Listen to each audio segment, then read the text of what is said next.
agar kita bisa beribadah kepada Allah Subhanahu wa taala. Adalah sebuah kerugian yang sangat besar jikalau diberi nikmat dalam bentuk apapun tidak terkonversi menjadi amal soleh. Maka kita bermohon kepada Allah, apapun bentuknya, nikmat itu harus betul-betul menjadi wasilah kita semakin taat kepada Allah Subhanahu wa taala. Terlebih nikmat umur yang Allah titipkan kepada kita, pertanggungjawabannya sangat besar. Atas umur kita Allah akan bertanya, fima afna, untuk apa? Maka kita harus bisa menjawab dengan baik, yaitu dengan mengisi seluruh umur itu dengan kebaikan. Dan di antara pendorong kebaikan adalah rasa takut kepada Allah Subhanahu wa taala, sebagaimana kita sudah pelajari bersama di dalam banyak riwayat hadis bahwa seseorang yang takut kepada Allah maka dia akan efektif dalam hidupnya, karena takut secara syariat adalah takut yang menjadikan orang segera beribadah kepada Allah dan segera menjauh dari bermaksiat kepada Allah Subhanahu wa taala. Maka pastikan kita mempunyai rasa takut kepada Allah Subhanahu wa taala, dan juga rasa malu sebelum betul-betul kita malu di hadapan Allah Subhanahu wa taala. Keadaan di mana kita menghisab diri kita sebelum dihisab oleh Allah Subhanahu wa taala. Dengan demikian mudah-mudahan kita termasuk orang-orang yang selamat dan dipantaskan oleh Allah masuk surganya Allah Subhanahu wa taala, insya Allah. Hari ini ada pilihan ini tentang kurban atau meneruskan tentang fikih salat berjamaah. Mau pilih mana? Pilih kurban dulu. Yeah. Baik, karena ini memang materi yang sekarang lagi sangat kita butuhkan, insya Allah. Yang pertama, ini saya lompat karena ini tahun-tahun sebelumnya sudah dibahas, jadi nanti materinya lompat-lompat yang saya anggap penting, yang sangat penting. Yang pertama, bahwa mempelajari fikih berulang itu mempelajari ilmu yang berulang. Tapi kita tahu bahwa afatul ilmi anisyan, musibah ilmu adalah lupa. Maka mengulang dan mengulang lagi itu memang menjadi kewajiban kita. Kemudian kurban ada dua macam. Ini saya langsung lompat-lompat nih biar bisa menjadi pengingat. Kurban ada dua jenis, yaitu kurban sunnah dan kurban wajib. Kapan kurban menjadi wajib? Ketika kita bernadar. Ini syariat yang dibolehkan di dalam agama Islam, tapi kalau bisa jangan dipakai. Karena orang nadar itu disebut sebagai orang yang pelit. Dia mensyarati sesuatu untuk melaksanakan sesuatu. Saya mau korban nanti ketika anak saya diterima di UGM misalnya. Sehingga dia mensyarati untuk melakukan sesuatu, dia memberikan syarat, dan dia adalah orang yang menjadikan hal yang sunnah menjadi wajib bagi dirinya. Maka termasuk orang yang mempersulit diri sebenarnya. Maka dihindari. Jangan punya kebiasaan nadar, nanti kalau anak saya jadi polisi maka saya akan berkorban. Nah, dalam keadaan seperti itu korban menjadi wajib buatnya. Nah, berarti kita tahu secara asal hukum korban itu adalah sunnah. Nanti kita bahas mengapa sunnah. Apa perbedaan antara kurban wajib dengan kurban sunnah? Perbedaannya di mana? Secara umum sama, baik dari jenis hewan ternaknya, syaratnya juga harus terhindar dari 4 hal. Tidak boleh buta sebelah. Kalau tidak boleh buta sebelah, apalagi buta dua-duanya. Kemudian tidak boleh pincang sebelah. Kalau tidak boleh pincang sebelah, berarti apalagi pincang dua-duanya. Atau pincang 4-empatnya, lebih tidak boleh lagi. Kemudian tidak boleh dalam kondisi sakit yang jelas sakitnya. Kemudian tidak boleh dalam keadaan kurus yang sampai tidak terlihat sumsumnya. Ini 4 hal yang membuat hewan ternak terlarang untuk menjadi hewan korban. Ini juga berlaku di akikoh, ini juga berlaku di hewan kurban untuk yang sunnah maupun yang wajib. Perbedaannya adalah di perlakuan terhadap dagingnya. Kalau kurban sunnah, maka secara umum kita yang kurban itu bahkan disunahkan untuk mengambil sebagian, maksimal sepertiga. Tetapi kalau kurban wajib, maka tidak boleh mengambil sedikit pun, baik untuk diri kita maupun untuk keluarga kita, keluarga yang ditanggung. An ahli baitihi. Jadi seperti itu. Karena kurban itu asalnya adalah ibadah keluarga. Ibadah keluarga.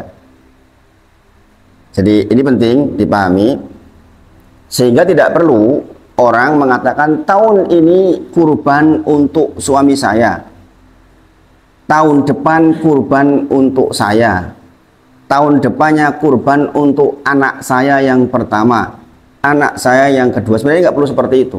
Dalam satu kakak sebenarnya cukup atas nama satu orang, pahalanya untuk semuanya. Adapun mau 2 boleh, 3 boleh, tetapi secara asal sebenarnya cukup 1 untuk satu keluarga. Namanya korban keluarga.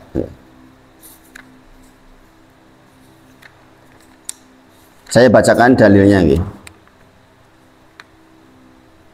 Di antara dalil kurban itu adalah ibadah keluarga adalah ketika Atha bin Yasar bertanya kepada Abu Ayyub Al-Ansari radhiyallahu anhuma, ditanyakan kaifa kana dhuhaya ala ahdi Rasulillah sallallahu alaihi wasallam, bagaimana dulu para sahabat Nabi Muhammad sallallahu alaihi wasallam berkurban. Maka Abu Ayyub menjawab, kana rajuli yudahi bisyati anhu wa an ahli baitihi.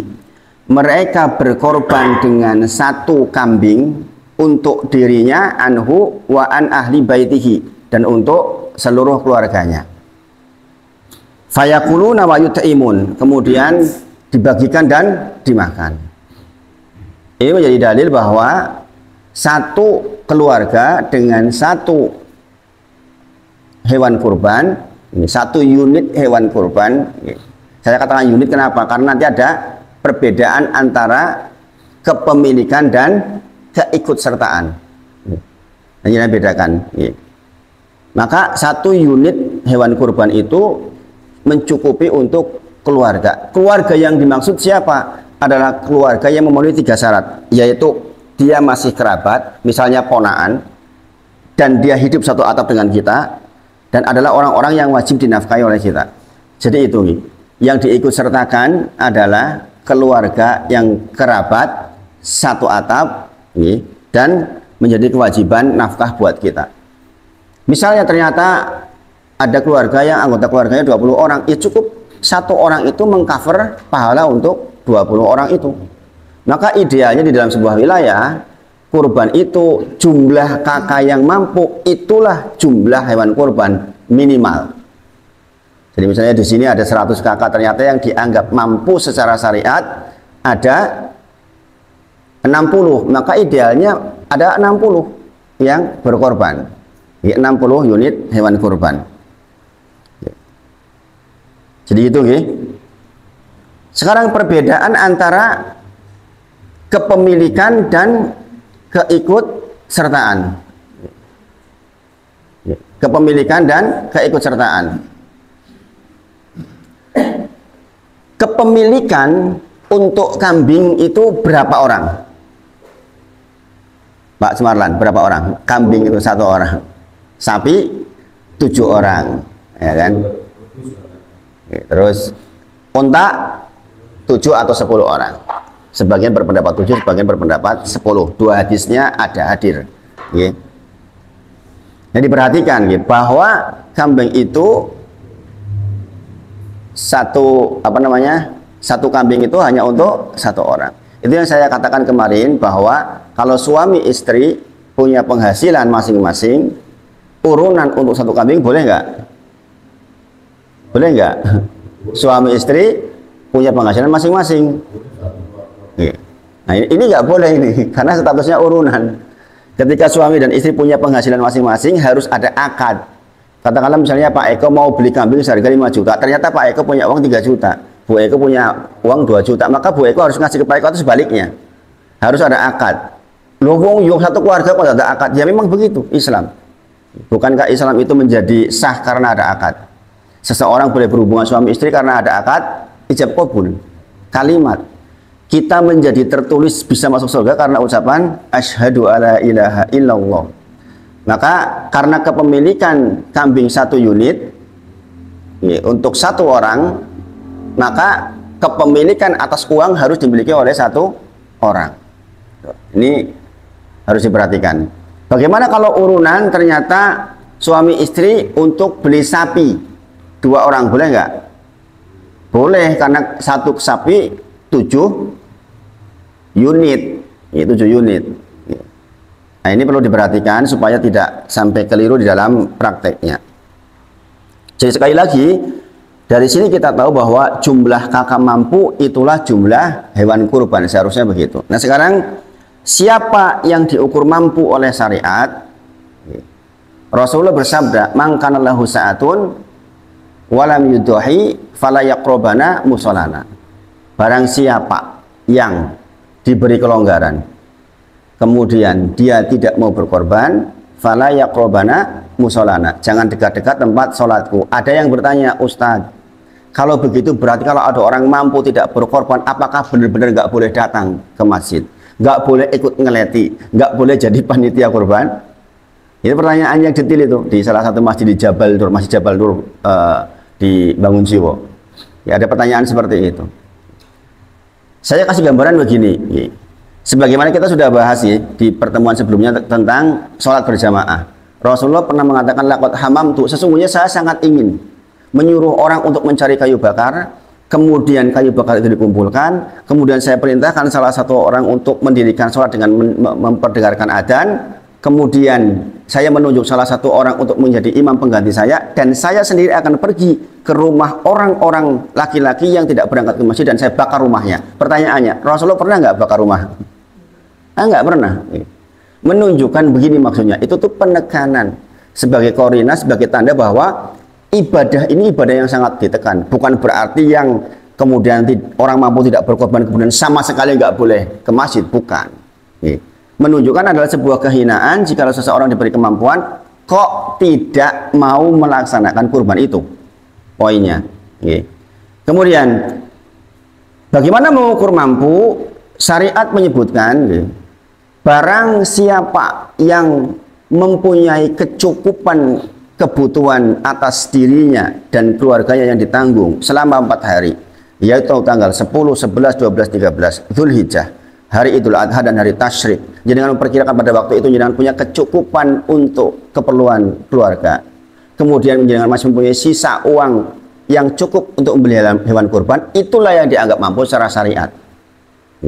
Sekali lagi, berarti mampu itu bukan mampu bebas dalam pengertian bebas, mampu secara syariat didefinisikan. Ini tidak saya sebutkan dalilnya detail satu persatu biar kita tangkap agak banyak. Orang yang mampu adalah orang yang punya kemampuan untuk menafkahi dirinya dan keluarganya selama 4 hari di tanggal 10, 11, 12, 13 hari Idul Adha dan hari Tasyrik. Kemudian dia waktu itu kira-kira dari sekarang kita bisa perkirakan punya sisa uang sejumlah uang yang bisa untuk membeli hewan kurban, maka dialah yang mampu. Yang masuk di dalam hadis, man kana lahu sa'atun, barang siapa yang diberi kemampuan walam yudhi, kemudian dia tidak mau berkorban, fala yaqrabana musallana, jangan dekat-dekat terhadap musolaku, adalah orang ini. Nah sekarang, berapa sisa uang dikatakan cukup mampu? Kita lihat beberapa hadis. Yang pertama, bahwa kurban itu boleh dengan betina. Ini sudah saya pernah sampaikan di pertemuan sebelumnya. Jadi jenis hewan kurban itu sama dengan jenis hewan untuk akikoh. Jadi dalil ini diambil dari hewan untuk akikoh. Bahwa yang pertama, Rasulullah menyampaikan kita boleh berkorban dzukronan au inatha. La yadurrukum dzukronan au inatha. Tidak masalah jantan atau betina. Apa hubungannya dengan kemampuan? Jantan dengan betina itu mahal mana? Mahal jantan, ya kan? Berarti ada batasan yang lebih rendah yang bisa ditempuh oleh seseorang untuk mengukur jenis kemampuan tadi. Nek nganggo lanang berarti kan lebih oke kudune duitnya, gini apa nggih? Tapi karena ternyata betina boleh, sehingga yang tadinya misalnya 1,5 juta, oh ternyata betina boleh, betina ternyata hasilnya 1 juta misalnya. Berarti batas kemampuannya di sini. Yang pertama. Yang kedua, bahwa Rasulullah bersabda, jangan kau potong hewan korban kecuali musinatan. Musinatan itu hewan yang layak menjadi hewan korban diukur dari 2 hal. Kalau orang kita bilangnya itu poel, tapi sebenarnya dihitung dari umurnya. Untuk domba 1 tahun, untuk domba ini musinah. Untuk kambing Jawa ada 2 pendapat. Domba itu maksudnya gembel gitu. Kalau untuk kambing Jawa itu ada 2 pendapat. Ada yang mengatakan dibolehkan 1 tahun, ada yang mengatakan harus genap 2 tahun. Genap berarti sudah masuk tahun ke-3. Demikian juga untuk sapi itu genap 2 tahun, masuk tahun ke-3. Untuk onta genap 5 tahun, masuk tahun ke-6. Tapi Rasulullah melanjutkan, jikalau engkau dalam keadaan sempit, maka silahkan kau potong jada aminadokni. Jada aminadokni itu adiknya musinah. Berapa umur domba dikatakan jada aminadokni? Maka dia berumur antara 6 sampai 1 tahun, 6 sampai 12 bulan. Dan sekarang kalau jenengan lihat di salah satu Facebook mudirnya Aziza, mungkin beliau juga memperhatikan, beliau datang ke sebuah tempat peternakan. Yang di situ peternakannya sudah ada tulisannya, kambing nomor 1, nomor 2, nomor 3, umurnya sekian, harganya sekian. Itu sudah kayak mall. Kita tinggal ngambil aja sesuai dengan kemampuan kita. Nah di situ disebutkan bahwa domba jadaah adiknya musinah itu yang berumur antara 6 sampai 12 bulan, rata-rata umur 8 bulan, itu kalau yang jantan harganya sekitar 1,2. Yang jantan. Berarti yang betina kurang dari itu, katakanlah 1 juta. Bahkan di pondoknya Azizah itu, sapi pun iurannya hanya berapa Pak? 1.350.000 Pak. Sekitar iurannya cuma 1.350.000. Harga sapinya berarti sekitar berapa itu? 9-an. Jadi sekarang dibuka yang seperti itu untuk memudahkan orang-orang yang berkehendak sapi, sementara dananya terbatas.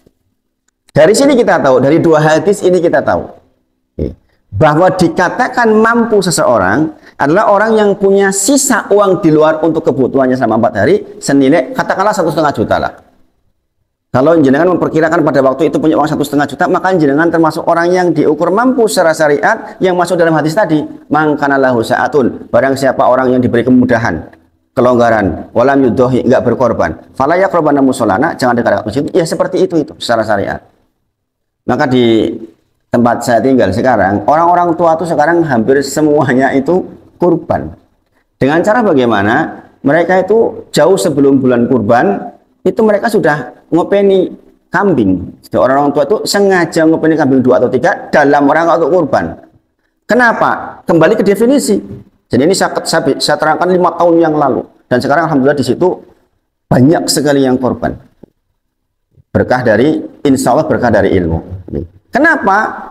Coba lihat definisi korban. Korban adalah menyembelih minan na'ami taqarruban ilallah mi yaumil id ila akhiri ayamit tasyrik. Korban adalah, jangan perhatikan coba, ini yang mau korban harus paham ini. Korban itu apa? Korban adalah menyembelih hewan ternak taqarruban ilallah, dalam rangka untuk taqarrub kepada Allah Subhanahu wa taala. Taqarrub artinya agar kita punya kedekatan dengan Allah Subhanahu wa taala. Yang disembelih di hari Id, yaitu setelah sholat Id sampai akhir hari tasyrik. Nanti keutamaan di hari Id tentu saja berbeda dengan di hari tasyrik. Tentu saja berbeda. Nah, dari sini kita tahu kalimat kuncinya adalah taqarruban ilallah. Jadi ini bukan persoalan bagi-bagi daging. Itu syariat tambahan di zaman Nabi Muhammad SAW. Zaman dulu nggak ada. Jangan tahu nih sejarahnya di dalam Quran surah Al-Maidah 27. Kisahnya anaknya Adam alaihissalam. Watlu alaihim naba abnai adama bil haqq. Id qoroba qurbanan fatuqubila min ahadihima wa lam yataqabbal minal akhar. Qala la aqtulana. Qala innama yataqabbalullah minal muttaqin. Ketika ada perselisihan antara Habil dan Qabil tentang perjodohan, ya kan? Kebetulan ini dua kembar ini berbeda secara fisik. Yang satunya rapat yo ganteng kalau rapat yo ayu. Satunya ganteng karo ayu. Sing ganteng karo ayu sing apa? Yang Qabil. Pasangannya Qabil, kembarannya Qabil iki ayu. Pasangannya Habil, kembarannya enggak ayu. Akhirnya kan waktu itu syariatnya disilang. Jadi kalau kembar nikah itu boleh disilang, nggak boleh nikah dengan kembarannya. Ini dari sampai sekarang kan ditarik nih, zaman sekarang juga makin dekat nasabnya, makin berpotensi terjadi perubahan genetik. Yang autis lah, yang ketinggalan secara mental lah, makin dekat maka zaman dulu pun begitu. Jadi zaman dulu pun walaupun kembar satu ayah satu ibu tapi disilang untuk menjauhkan potensi itu. Nah tetapi Qabil nggak terima, aku pengen sing ayu gak aku. Kayak rapati ayu kok masa aku karo DE gitu. Kan gitu intinya. Nah, kemudian diturunkanlah solusi buat mereka yaitu watlu alaihim naba abnai adama bil haq. Id qoroba qurbanan. Ketika kepada mereka berdua diperintahkan untuk berkorban. Fatuqu bila min ahadihima walam yataqabbal minal akhar. Diterima dari salah satunya dan tidak diterima dari salah satunya. Diletakkanlah korbannya Habil dan Qabil. Habil membawa kambing yang paling bagus diletakkan di lapangan. Qabil membawa gandum yang sudah rusak-rusak ditaruh di tengah lapangan. Dulu tanda diterimanya korban adalah dimakan api. Allah datangkan api sehingga disambarlah api kambing yang bagus itu sehingga yang satu diterima, yang satu tidak diterima. Kata Qabil, la aqtulana, demi Allah saya akan bunuh kamu. Kemudian Qabil mengatakan, qala, dia mengatakan, innama sesungguhnya Allah tuh menerima dari orang yang bertakwa. Kenapa kau bunuh saya? Sementara sesungguhnya Allah tuh menerima bukan karena ketakwaannya. Ya, jadi ini masalah taqarruban ilallah subhanahu wa ta'ala. Jadi korban itu betul-betul sebuah upaya agar kita mendekat kepada Allah subhanahu wa ta'ala. Sekarang kita lihat di dunia, praktek di dunia saja, ketika orang DP atau berdekatan sengaja tidak sengaja dengan bupati misalnya, itu kan dapat privilege, ya enggak? Ya enggak, di dunia kenyataannya begitu. Nepotisme itu meskipun dilarang, kenyataannya kan berjalan, ya enggak? Jenengan mau nolong orang, antara orang yang dekat dengan jenengan sama yang ini jauh, sama-sama punya kebutuhan, tentu saja berbeda kan? Jenengan akan mendahulukan orang yang dekat, ya enggak? Itu namanya privilege yang secara asal memang begitu. Demikian juga ketika berkorban sama. Korban itu proses kita DP kepada Allah Subhanahu wa taala. Maka yang paham pasti berkorban. Karena jenengan sedang dalam rangka untuk mendapatkan privilege dari Allah Subhanahu wa taala dengan kedekatan panjenengan. Maka dikatakan definisi kurban adalah proses menyembelih minan na'ami, hewan ternak. Di situ disebut minan na'am. Bukan hanya hewan tapi hewan ternak. Maka yang boleh dikurbankan hanya hewan ternak, yaitu onta, kemudian lembu, kemudian kambing. Turunannya yang semisal adalah kerbau kalau di Indonesia. Jadi kan tahu di sebuah wilayah nggak boleh sapi karena menghormati keyakinan. Sampai hari ini katanya masih ini. Kemudian domba, di Kudus ibu, itu kan karena penghormatan. Makanya kerbau termasuk dianggap satu rumpun dengan sapi. Demikian juga domba adalah kategori ke kambing. Nah, jadi sekali lagi bagi yang mau berkorban ingat-ingat ini adalah dalam rangka takarrub kepada Allah Subhanahu wa taala. Kalau kita tarik ke belakang lagi, tarik ke tahun-tahun setelahnya, di zaman Nabi Ibrahim alaihissalam juga sama, tidak tercatat di situ tentang pembagian hasil sembelihan dari pengganti untuk Ismail alaihissalam.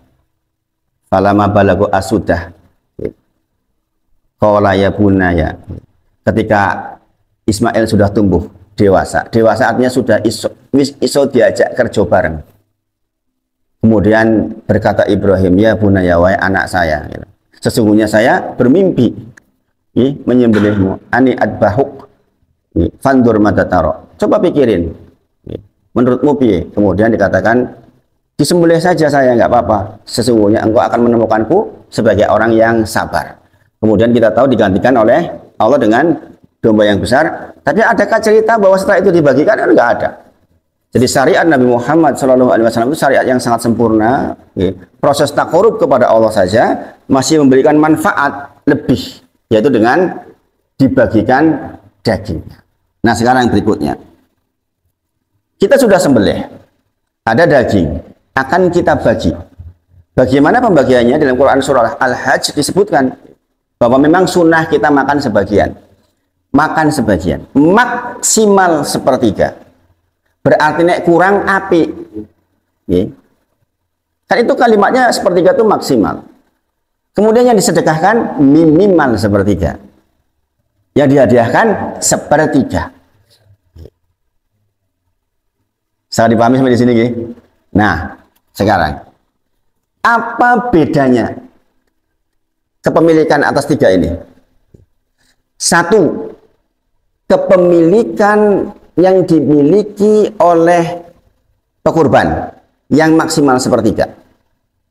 Ini harus diingat bahwa ini tidak boleh dimanfaatkan untuk keperluan operasional kurban. Berdasarkan dalil man ba'ajilda udhiyatihi fala udhiyatalahu. Barang siapa yang menjual kulit, berarti termasuk daging, dalam rangka untuk operasional hewan kurbannya, fala udhiyatalahu, maka tidak dikatakan kurban buatnya. Maka panitia biasanya menyebutkan, oh urunannya piro sapi 3,5 juta, 3.100.000 untuk beli hewan kurbannya, 400 untuk biaya operasional. Itu yang betul. Jadi tidak boleh ada orang jadi panitia kurban atau ngeleti atau apapun itu dengan berharap upah atas kegiatannya itu. Apalagi kalau pekurban mengatakan, "Kowe melu ngerti yo tak upah dengan daging." Dia mengharapkan dapat daging karena upahnya, ini sudah nggak dianggap korban lagi. Karena bagian sepertiga ini tidak dalam rangka untuk operasional. Maka dikatakan barang siapa yang menjual kulit dari hewan kurbannya, maka tidak dikatakan berkurban.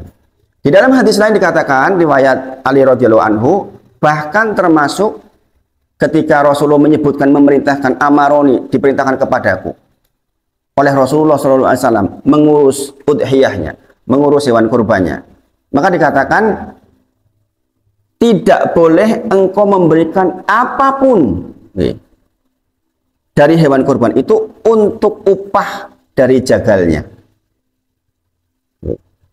Dikatakan nahnu, kami sendiri, kata Rasulullah, yang akan berikan upahnya. Di situ dikatakan ada kalimat termasuk jilalnya. Jilal itu aksesoris yang nempel di hewan kurban itu. Contoh misalnya sapi, ada keluntung-keluntungnya itu loh. Keluntung. Kalau di Arab Saudi ini lebih jelas. Kenapa? Unta itu kan ada tempat yang untuk naruh barang tuh. Kadang-kadang dari kulit atau dari apalah. Bahan itu ada harganya itu. Ada harganya. Kalau dijual ada harganya. Ternyata misalnya keluntung-keluntung dari perak.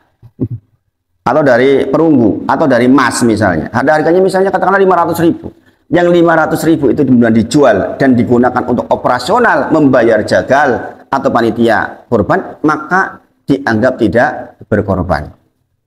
Ini penting buatan, penting toh. Jangan sampai ini terjadi.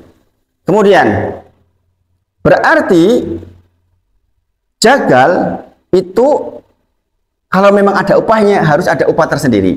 Demikian juga panitia, karena ada juga di Jogja masjid yang panitianya benar-benar dibayar. Saya baru tahu Mas Yudi, di salah satu masjid yang saya bina, saya tanya, asalnya panitia adalah kerja sosial, tetapi di sini kata enggak Ustaz, di sini diupah Ustaz. Sebanyak itu orangnya diupah, iya, diupah. Saya tidak tahu seberapa besarnya, tapi diupah. Jadi ada dana memang untuk mereka yang ngurusi itu. Kebetulan di masjid itu jagalnya pun jagal yang ngambil dari luar. masyarakatnya di situ mbah kaumnya nggak jadi jagal maksudnya. Kebanyakan kan mbah kaumnya jadi jagal. Yang di sini kebetulan tidak. Nah, jagal atau yang ngurus itu berarti harus ada upah tersendiri. Tidak boleh bagian atas dagingnya sebagai upah. Misalnya seorang jagal diupah dengan kepalanya atau dengan satu sampil misalnya, itu nggak boleh. Adapun misalnya jagal sudah dapat upah senilai 200.000 misalnya untuk satu sembelian. Kemudian pekurban bersepakat misalnya sapi ada 7 orang. Wis yo ndase kae nggo sing nyembelih wae yo. Bolehkah itu? Boleh. Kenapa boleh? Masuk bagian pertama atau kedua. Yang pertama adalah disedekahkan. Kalau kebetulan jagalnya orang tidak mampu, maka dia berhak mendapatkan sedekah. Kalau orangnya orang mampu, bagian yang kedua yaitu hadiah. Kepada siapa hadiah? Tetangga, handetolan, tokoh masyarakat, bahkan non muslim. Jadi jagal mendapatkan di luar upah kalau dia berstatus sebagai orang yang tidak mampu atau orang mampu tapi dia tokoh masyarakat sehingga diberi hadiah. Ini nanti berbeda konsekuensinya ini. Kemarin sudah saya sampaikan di Al-Fajr tentang ini sebagian. Bahwa orang yang berhak mendapatkan bagian sedekah yang minimal sepertiga itu adalah fakir dan miskin. Siapa fakir, siapa miskin? Miskin adalah orang yang penghasilannya kurang dari 1. Kebutuhannya 5 yuto keluarga, penghasilannya cuma 4 juta. Ini miskin secara syariat. Fakir orang yang penghasilannya kurang dari separuh, kebutuhannya 5 juta 1 bulan. Ternyata penghasilannya cuma 2 juta, ini fakir. Orang ini ketika menerima hewan kurban masuk di sepertiga yang pertama yaitu sedekah. Adapun orang mampu adalah orang yang penghasilannya lebih dari 1. Orang yang penghasilannya misalnya kebutuhannya 5 juta ternyata penghasilannya 6 juta, ini orang mampu. Maka orang mampu ketika menerima hewan kurban bagian yang kedua yaitu hadiah. Hadiah. Apa bedanya ini? Bagi yang masuk ke bagian pertama namanya tamlik. Tamlik adalah kepemilikan secara sempurna terhadap daging yang dia terima. Adapun ghairu tamlik adalah kepemilikan yang ada batas-batasnya. Begitu menerima orang fakir miskin dagingnya, maka dijual boleh ini. Karena dia tamlik. Dia memiliki penuh. Tapi kalau yang orang yang mampu, itu ghairu tamlik, nggak boleh dijual. Hanya boleh dimakan, disuguhkan. Kalau dikasihkan ke orang lain pun hanya untuk dimakan. Nggak boleh dihibah sembarangan, kemudian dijual, nggak boleh. Apa ini penting? Ilmu ini penting. Ada orang yang kalau musim Idul Adha, karena dia memang penjual daging, dia nyiapin tempat daging itu banyak di rumahnya, pakai freezer itu. Ketika Idul Adha dia beli daging itu, maka harus tahu kepada siapa beli. Kalau belinya kepada orang yang ghairu tamlik, nggak boleh, nggak boleh.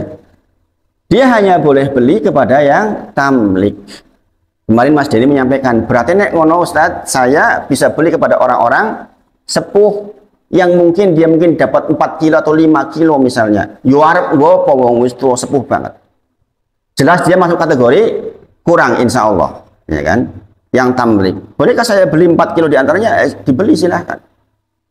Nah, itu yang boleh dibeli yang seperti itu. Jadi nggak boleh sembarangan kita beli hewan kurban. Jadi kalau masuk ke bagian yang kedua, batasannya hanya dimakan dan disuguhkan, bukan untuk dijual.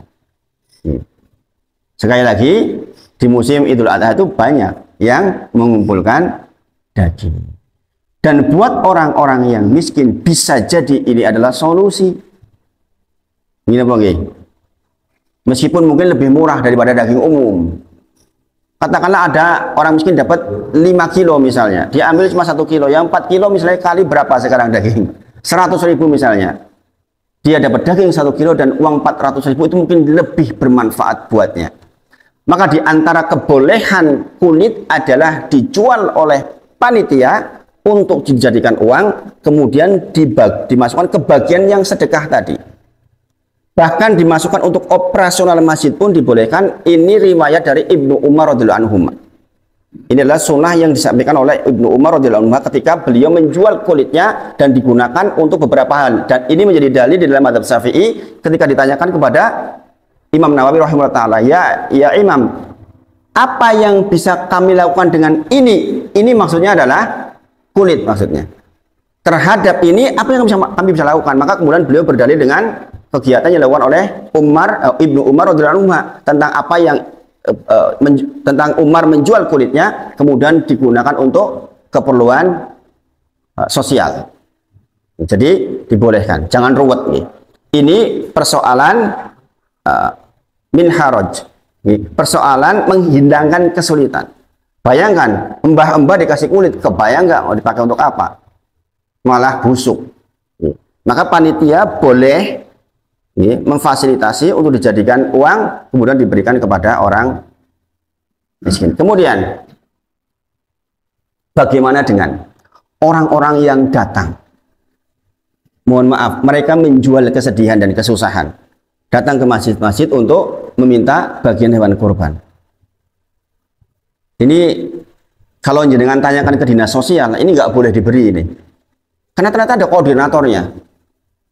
Nanti kalau hari Id itu ada yang nurunin mbah-mbah atau ibu-ibu dari daerah mana saya nggak tahu, misalnya di lapangan kasihan itu disebar ke masjid-masjid. Ini saya dikeluhi oleh Masjid Gunung Sempu khususnya, karena tiap tahun tuh banyak banget orang begitu yang datang. Tahun ini insya Allah keputusannya mereka nggak akan dikasih. Ini karena ternyata ya itu ada koordinatornya yang itu jadi kejahatan maksudnya itu. Mereka memang mencari-cari untuk seperti itu. Dia datang ke banyak masjid, mulai ngumpulin untuk kepentingan bisnisnya dia. Maka tentu saja itu peruntukannya sudah jauh dari maksud dan tujuan. Lebih baik misalnya ada masjid yang berlebihan, dikirimkan ke tempat yang kurang, hewannya salah satunya, kemudian disembelih di sana. Ada pertanyaan juga, Ustadz kalau begitu saya tidak mengambil sebagian yang milik saya. Tentu saja iya. Terus bagaimana saya dapat? Kalau misalnya saya masih ingin dapat, masuk bagian yang kedua, yaitu hadiah. Dia bisa mengambil bagian dari saudaranya yang lain yang berkorban, masuk bagian yang kedua, bukan jatahnya dia bagi pekorban, karena dia punyanya dia disembelih di tempat lain, tapi dia mendapatkan hadiah dari pekorban lain. Bagaimana kalau saya menyembelihnya kambing sementara saya ingin dapat daging sapi? Bisa saja. Ketika ada di situ yang menyembelih sapi, yaitu sekali lagi masuk bagian yang kedua, yang ghairu tamlik, yang sebagai hadiah kalau kita dikatakan sebagai orang yang mampu. Sampai di sini harus dipahami nih. Nah sekarang ada berkurban sudah dapat sepertiga tapi minta tambahan sampil, tambahan ini tambahan itu, apakah boleh? Tidak boleh. Ada 3 keadaan sehingga pembagian bisa berubah. Pertama dalam kondisi paceklik, yang kedua dalam kondisi sedang, yang ketiga dalam kondisi turah berlebih. Dalam kondisi paceklik, dalam kondisi sedang, maka pekurban hanya boleh memakan sepertiganya maksimal. Tapi dalam kondisi turah, wis turah jan turah tenan daging, itu maka pekurban boleh menyimpan sepertiga yang lain. Ini yang kemudian berkembang menjadi dikalengkan, dikirim kemana-mana. Di Arab Saudi itu sampai dikalengkan, dikirim ke negeri-negeri yang membutuhkan. Dan Arab Saudi juga pengumuman kayak gitu, ya kan? Padahal yang mereka lakukan banyak banget. Apa yang diperbantukan Arab Saudi ke Palestina itu banyak banget. Tapi mereka tuh nggak gembar-gembor. Makanya Arab Saudi dikatakan itu negara Arab Saudi nggak pernah bantu. Padahal ketika di Aceh aja dialah yang paling banyak membantu. Tapi nggak gembar-gembor. Masya Allah. Jadi seperti itu. Kemudian bagaimana hukum mengkurbankan untuk orang lain? Untuk orang lain. Orang lain berarti orang lain yang masih hidup dan orang lain yang sudah mati. Kan gitu nggih. Orang lain bisa jadi orang lainnya masih hidup atau orang yang sudah mati. Jenengan punya saudara, adik, nggak pernah korban kebetulan karena kondisinya nggak mampu. Bolehkah korban untuknya? Maka di mazhab di jumhur, semua mazhab sama ini pendapatnya, tidak boleh berkorban kecuali atas izinnya. Jadi kalau orangnya masih hidup itu wajib izin. Meskipun kalau diizini ya senang banget sama sini. Gini apa? Tak korban ke ya mas, senang banget. Apa ya? Ora sah, tapi tetap harus dilakukan. Ini yang saya katakan bahwa di dalam Islam itu akad itu penting banget. Di dalam Islam itu jangan sekali-kali meremehkan persoalan kalimat-kalimat. Karena memang begitulah Islam berjalan di dalam di syariatnya. Sekedar tanya, mas, jenengan saya korbankan di atas nama jenengan, itu izin harus. Kalau nggak izin maka nggak sah korbannya. Kemudian, bagaimana untuk orang mati? Ada dua pendapat besar. Yang satu mengatakan boleh secara mutlak. Kata-kata boleh secara mutlak berarti yo boleh disembelihnya, kemudian boleh ngambil bagiannya, boleh secara mutlak. Kemudian yang kedua boleh dengan syarat. Ini dua pendapat besar. Sebenarnya ada pendapat yang lain, tapi pendapat yang paling mengemuka ini dua pendapat ini. Di mazhab Syafi'i yang katanya orang Indonesia kebanyakan pakai ini, maka tidak perlu kita korban untuk orang tua kita yang sudah meninggal, kecuali ada wasiat darinya. Dek bin waktu gesang mengatakan, "Soknya aku mati le, tolong dikorban ke yo." Maka kita korbankan boleh menurut mazhab Syafi'i. Dan ini pendapat yang muktamad di mazhab Syafi'i. Muktamad maksudnya pendapat yang menjadi pendapat resmi mazhab, meskipun di dalamnya mungkin ada perbedaan. Tetapi di mazhab Hambali, yang kebanyakan sekarang di Saudi di Timur Tengah pakai ini, itu mengatakan boleh secara mutlak. Berarti boleh disembelih dan boleh mengambil bagian yang sepertiga. Karena ada mazhab yang lain yang mengatakan boleh, tetapi tidak boleh mengambil bagiannya. Benar-benar disedekahkan semuanya seperti kurban wajib tadi. Kurban karena nazar, yang tidak boleh mengambil sedikit pun bagiannya. Di mazhab Hambali boleh. Dalilnya apa? Idal matal insan ingkoto amaluhu ila min salasin. Jikalau Bani Adam meninggal, jikalau kita meninggal, seiring dengan meninggalnya kita, maka terputuslah semua amal kita. Illa min salasin, kecuali dari tiga hal. Salah satunya adalah shadaqatun jariyah. Nah, menurut mazhab Hambali, perbuatan anak mengkorbankan orang tuanya itu masuk ke dalam shadaqah jariyah, sehingga boleh secara mutlak. Makanya kalau ada orang yang meyakini di mazhab Syafi'i, saya enggak mengorbanin orang tua saya karena pertimbangan enggak wasiat, monggo, itu ada dalilnya, kita hormati. Kita sudah belajar nih, jika ada terjadi perbedaan furu'iyah, kita enggak boleh menghambat-hambat orang untuk meyakini itu, kecuali memang keliru secara dalil. Nah, ini dalilnya sama-sama bagus.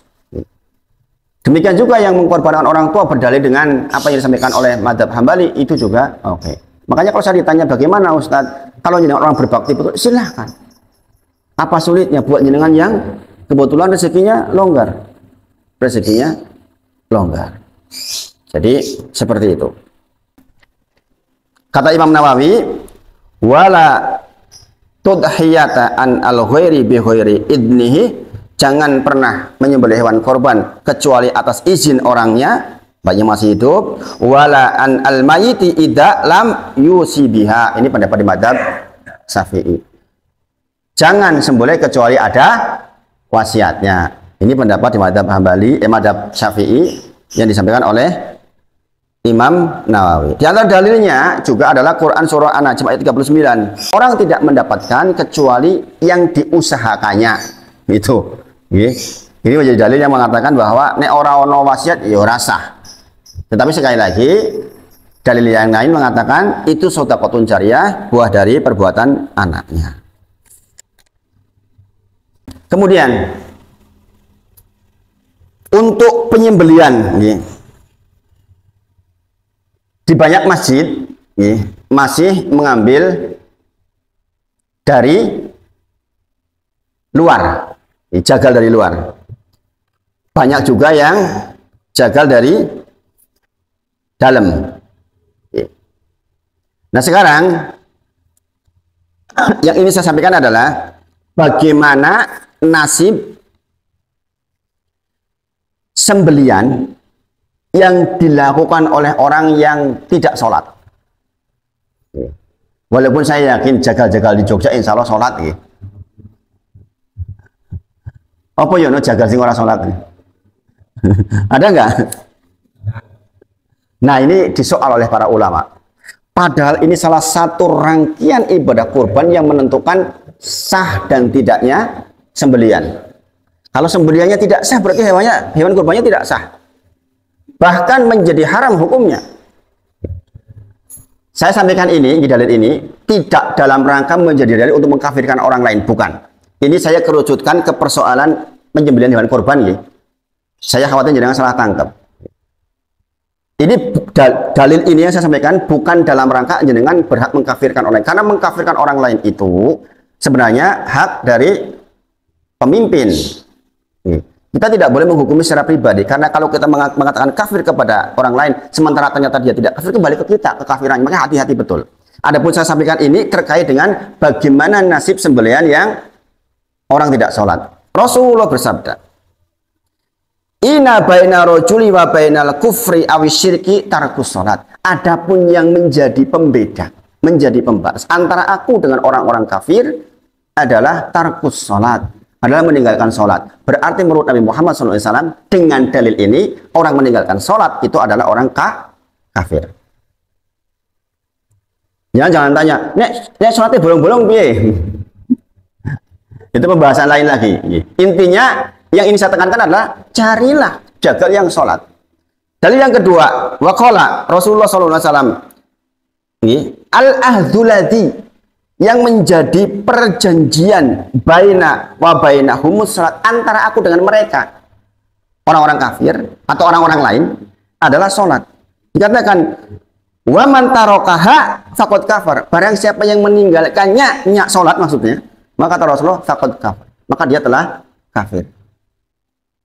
Dalil yang ketiga, Umar bin Khattab berkata, nahadu fil islami liman taroka sholat, orang-orang jatah di dalam Islam bagi orang yang meninggalkan sholat, berarti mau dianggap murtad. Jangan tahu nih, kalau jangan punya anak salah 4 yang 1 murtad dapat warisan nggak dapat.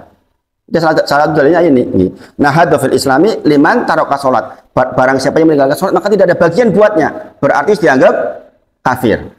Kemudian para sahabat mereka tidak memiliki penilaian terhadap amal yang ditinggalkan yang menyebabkan kekafiran kecuali sholat. Ini pendapat para sahabat. Kemudian Ibnu Abbas berkata, jangan tahu nih, Ibnu Abbas itu ulamanya para sahabat. Dikatakan man taroka sholat faqad kafar, barang siapa yang meninggalkan sholat maka sudah kategori kafir. Kemudian Jabir bin Abdullah, man lam yusolli fahuwa kafir, barang siapa yang tidak sholat fahuwa kafir, maka dia kafir. Nah, para ulama menyebut dari deretan dalil ini maka dikatakan wabidzalika yu'lam, dari dalil-dalil tadi itu yu'lam, kita ketahui, kata para ulama, annal ladina lam yusolli la dina lahu, orang-orang yang tidak sholat ladina lahu, tidak ada agama baginya. Jadi kan tahu nih, padahal syariat kita, kalau di sini semua orang Islam nggak bisa nyembelih, satu pun nggak ada yang bisa nyembelih. Yang bisa nyembelih non muslim, sah nggak sembelihannya? Non muslim, ahli kitab, sah. Kalau semua orang Islam nggak bisa nyembelih, yang nyembelih orang non muslim ahli kitab sah.